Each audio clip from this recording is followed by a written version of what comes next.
I think it's well known that I really like jokes, and the worse the joke is, the better. And there's one joke that I really love, and it stings a little if I'm being completely honest, but it's so funny to me. It's that there's an English professor explaining to the class that the author specifically uses blue curtains in the main character's bedroom because it highlights the loneliness and the depression of the character. The professor would then go on and on at length about the symbolism here. Blue being a color of sadness, the main character obviously being depressed, yada, yada, yada, all of that. Meanwhile, the author is sitting there in the class listening and calmly gets up, walks to the front of the class and says, "It means that the curtains were blue." There was no deeper meaning. Because the curtains were blue because the curtains were blue. Not every author who puts in a detail in the book means it to be some great, profound, prolific truth. In the joke, the professor was focusing on the wrong part. What they were focusing on wasn't what was important. It wasn't the accoutrement of the room, so to speak. It was what the character was going through, the character's actions, and things like that. And it happens all the time. It happens to us. We get distracted so very easily, don't we? We can't focus as clearly as we should on the things that we should be focusing on. Right now, and this is not meant to be a slight, but I can guarantee someone somewhere, either in this worship service or another one that is going to go on, is not fully paying attention. They're not fully engaged. And they're thinking about what happens next. They're thinking about the line at Bob Evans. They're thinking about all the shopping they have to do, any sports games that are on, any places they need to drive, cleaning that needs to be done. It happens. And that's not meant to chastise anybody. But that's not what you're doing right now, in this moment. Right now, we're here gathered together for worship. And I know that there are things that are going to happen after the service.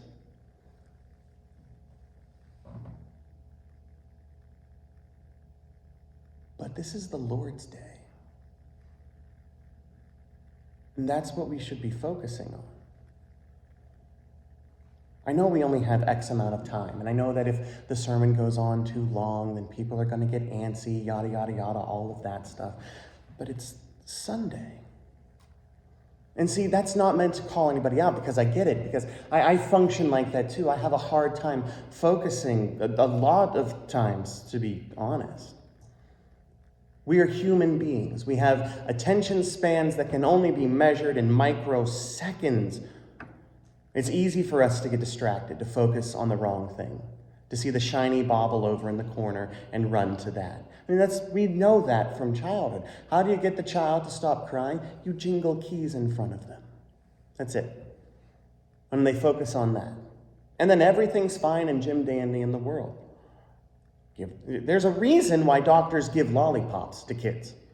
It's so that they can focus on that instead of the shot that they're getting in the arm. Misdirection, distraction, all of it. But it's a problem because we don't pay as much attention as we should sometimes. We get distracted. And when it comes to our spiritual lives, what it does is it leaves us off kilter. It leaves us with this imbalance. And so that things aren't going the way that they're supposed to. When we focus on that which is not central, which is not crucial to everything, our spiritual lives, our whole lives, in fact, just get so completely off kilter. Our reading from 1 Corinthians this morning shows a church lacking clear and direct focus. The church in Corinth is a church in crisis. Fun fact, 1 Corinthians, not really the first letter Paul wrote to them. In fact, he makes a reference to writing to them before. And in seminary, they tell you time and time again, this is the place you don't want to take your first call. There were so many issues going on. In Paul, in the beginning of the letter, his message could be distilled to stop it. Get some help. Chloe's people told Paul that they are fighting over who has the best teacher. I mean, I remember doing that in first grade. That's what happens. People do that. You see, some people were claiming that based on who taught them or who preached to them, that they should be the one who has more authority, that their words then have more weight. Because if I was baptized by Cephas or Apollos or Paul or Jesus, if I'm one of their disciples, then surely what that means is like I have more power and authority over somebody else because I got my stuff from a pure distilled source. It really bugs me because it doesn't make any sense to me. And Paul points it out that it makes no sense. Is the body of Christ divided? Was Paul crucified for you? The answer is no, of course not. So what does it matter if you're going to brag in the teacher that you have? You're not even doing it just to brag in the teacher that you have. You're doing it so that you can flex some power and authority that you, for some reason, believe that you have. Is Christ divided? What name were you baptized under? It wasn't Paul or Apollos or Cephas. It was Jesus. Everything that Paul did, he did merely to proclaim the gospel of Christ. That was his job. It was just that. Once again, he was a pointer. He pointed to Jesus.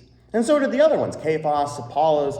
They too were all pointing to Christ. None of them were trying to elevate themselves over anyone else. They were all thinking the one thought that was helping them be the church at that time. Same team. Same team. Sadly, it was a problem of power. And that's really sad when we think about it. Because you would think, like, oh, that shouldn't happen in a church, right? That's never happened in a church. People wanting power and control and things like that. Just because they had some sort of pedigree, they believed they were owed something. They believed that they had something that they should do, and what that was give them more power. This church had a clear issue with jockeying for position, and it's not even just with that, because later in the same book, what we read is that they're not even doing the Lord's Supper correctly. They're using that to fuss and fight and hem and haw as who gets what.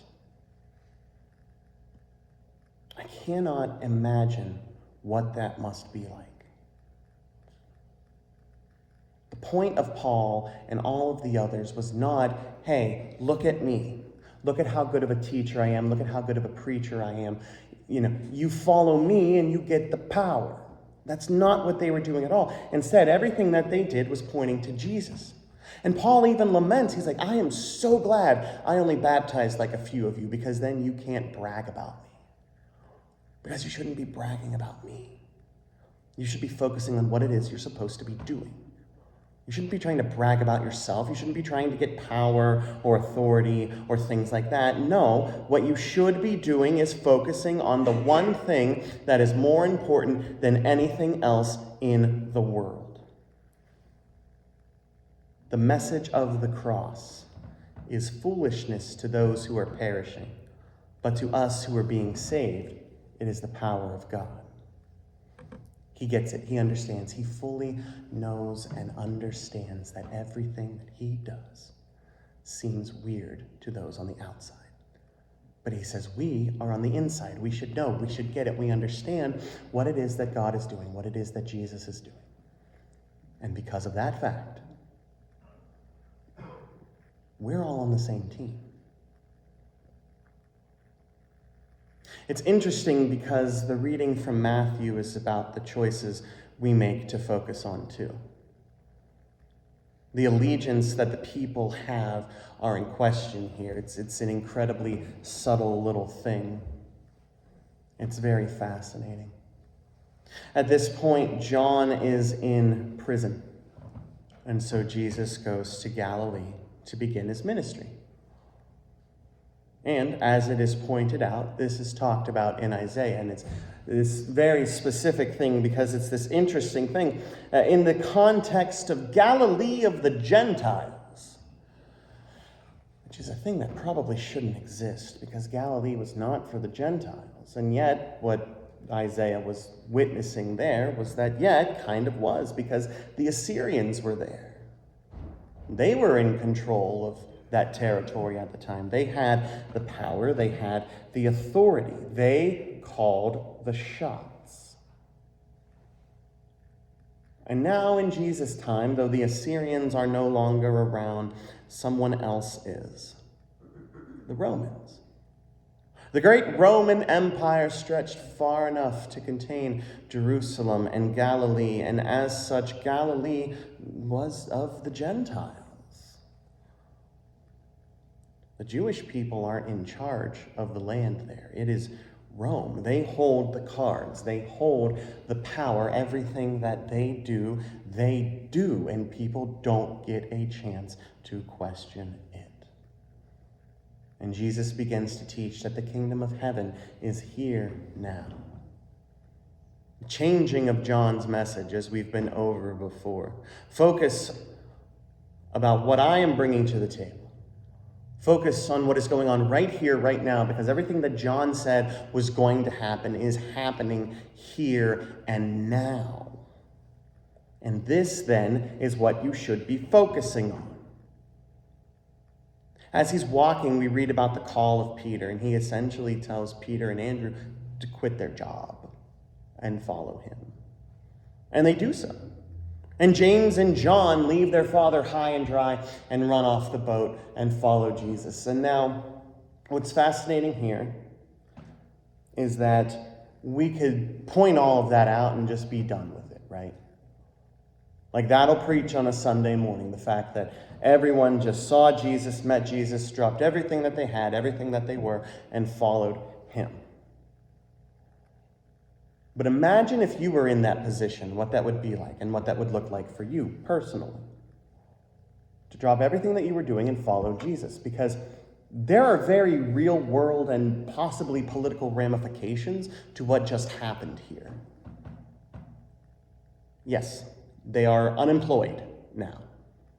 They're really unemployed. James and John especially could have possibly just shamed their father horribly because they just left him. But everyone else was a fisherman. That was their job. But who were they fishing for? This is a question I didn't think about until I suddenly did. Who was it that they were fishing for? Because we would think, we think of local merchants and stuff. They catch X amount of fish and try to sell it, right? And if they don't sell the fish, that's okay. They can figure out something to do and they can have some of it. But the more and more I think about it, the more I got to wondering, okay, let's say they take the fish to the market and they sell only a little bit. What happens to the rest of it? I mean, if I were a fisherman and I caught a bunch of fish and I didn't sell it, I would have a deep freezer just loaded with fish, because that'll save for a little while. And you can either eat it yourself or you could sell it, but they didn't have that option then. So why was it they were catching huge amounts of fish? Why would they need massive nets to catch as many fish as possible? To offload the amount of fish quickly, you would need someone who, would need a large amount of fish rather quickly. Like Rome. And if they weren't, trying to help them, they would at least gladly take their money because they would need it. They could sell the large amounts of fish to Rome. They could help feed the army, feed the kings and the principalities. They were, in all likelihood, given the amount of fish that they were trying to catch, because there's no possible logical way that they were able to offload that much fish in a day, because that's all they got was like a day to sell fish. There's no possible way they could have gotten rid of all of that quickly. They had to be selling it to someone who needed lots of fish quick. They had to be selling it to Rome. That's not bad. People need jobs. Okay? It's like, for us in our modern context, what it means to work on Sunday. What that looks like, how it feels, how it acts, things like that. And it's interesting because we have a little more freedom. We can badmouth the government if we wanted to. I'm not necessarily advising you to do that. I'm saying that in America, a land built on freedom and opportunities, you have that freedom. If you don't want to work for the government, great, don't work for the government, work for the private sector. We are more than allowed to do that. Peter and the rest of them did not have as much choice and freedom. If they wanted to live, if they wanted to survive, they had to focus and follow the rules of that world. And now, if we're being objective here, the Roman Empire gets less fish. It's harder for somebody to do the work of two people. Like one person doing the work of two people, it doesn't really work well. I can't tell you how many times I have, much to the chagrin of my poor back, disregarded the fact that the sticker on the box says, "This is a team lift, you need someone else to help you." I think to myself the same time, it's not that bad. Spoiler alert, it usually is that bad. It's not fun to carry a large, bulky box by yourself. It can be done, yes, but you're going to wind up not doing things efficiently, we'll say.